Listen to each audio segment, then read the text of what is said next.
श्रीकण्ठार्पितपत्रगण्डयुगलां सिंहासनाध्यासिनीं लोकानुग्रहकारिणीं गुणवतीं लोलेक्षणां शङ्करीं पाकारिप्रमुखामरार्चितपदं मत्तेभकुम्भस्तनीं श्रीशैलभ्रमराम्बिकां Bhajman Sri Sharada सेवितां श्रीशैलभ्रमराम्बिकां Bhajman Sri Sharada सेविताम्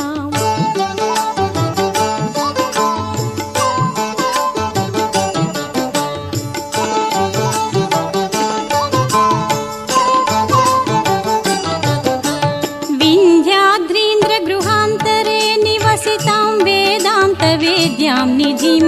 मन्दारद्रुमपुष्पवासितकुचं मायां महामायिनीं बन्धुक